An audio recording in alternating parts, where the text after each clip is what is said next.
एक समय संभल की जनसंख्या 45% हिंदुओं की थी, आज 15% रह गई है।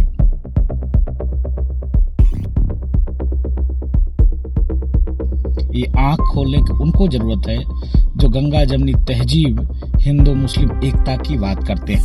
ऐसी गोपनीय रिपोर्ट केवल जनता का ध्यान मुख्य मुद्दों से बांटने के लिए लेके आती है। यूपी के संभल में हुए बवाल की जांच रिपोर्ट जांच आयोग ने सीएम योगी आदित्यनाथ को सौंप दी है। 24 नवंबर साल 2024 को मस्जिद सर्वे के दौरान उठे बवाल पर इसकी जांच इलाहाबाद हाई कोर्ट के सेवानिवृत्त न्यायमूर्ति डीके अरोड़ा की अध्यक्षता में गठित जांच आयोग को सौंपी गई थी। वहीं जांच आयोग ने 450 पेजों की एक विस्तृत रिपोर्ट तैयार की और इस रिपोर्ट में न केवल 24 नवंबर को हुए बवाल का जिक्र है, बल्कि संभल में इससे पहले कब कब बवाल हुए और उनमें क्या क्या हुआ इसका भी पूरा विवरण लिखा गया है। वहीं रिपोर्ट्स को लेकर किए जा रहे दावे पर राजनीति का दौर भी शुरू हो गया है। सपा से लेकर बीजेपी एक दूसरे पर आरोप प्रत्यारोप लगाने शुरू कर चुके हैं। समाजवादी पार्टी के नेता रविदास मल्होत्रा ने कहा, संभल में पिछले 9 साल से जो हिंदू पलायन किए हैं उसके लिए भाजपा सरकार जिम्मेदार है। 9 साल से उत्तर प्रदेश में भाजपा की सरकार है और भाजपा की सरकार लगातार पूरे प्रदेश में तनाव, हिंसा और नफरत फैलाने की दोषी और जिम्मेदार है। भाजपा की सरकार चाहती है जैसे संभल में दंगा और हिंसा हुआ वैसे ही पूरे प्रदेश के हर जिले और हर शहर में दंगा और हिंसा हो।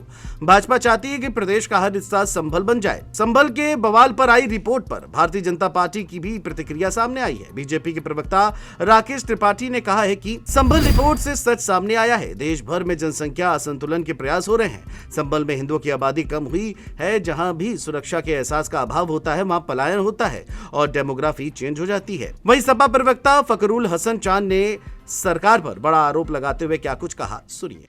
देखिए, वसीम बरेलवी जी की 2 पंक्तियां हैं कि फैसला लिखा रखा हुआ है पहले से खिलाफ, आप क्या खाक सफाई देंगे।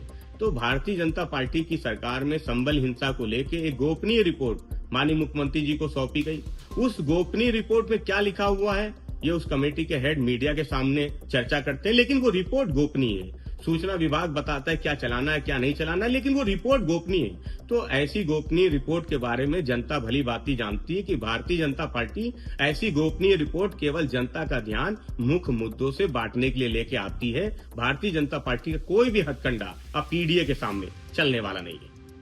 वहीं संभल पर आई रिपोर्ट को लेकर और उसके तथ्यों पर यूपी के डिप्टी सीएम ब्रजेश पाठक का भी बयान सामने आया है। उन्होंने विपक्ष पर निशाना साधते हुए कहा है कि संभल में हुआ बवाल एक सुनियोजित साजिश का नतीजा था जिसका खुलासा न्यायिक जांच आयोग की रिपोर्ट में हुआ है। उन्होंने आरोप लगाया कि स्थानीय सपा सांसद और मस्जिद इंतजामिया कमेटी ने मिलकर इस बवाल को अंजाम दिया। सांसद की भड़काऊ बयानबाजी और मस्जिद के लाउड स्पीकर से की गई घोषणाओं ने स्थिति को और भड़का दिया, जिसके बाद बवाल शुरू हुआ। बहरहाल अब संभल बवाल पर आई रिपोर्ट पर सियासत कितना गर्माती है ये देखने वाली बात होगी। Desk report, JMT news.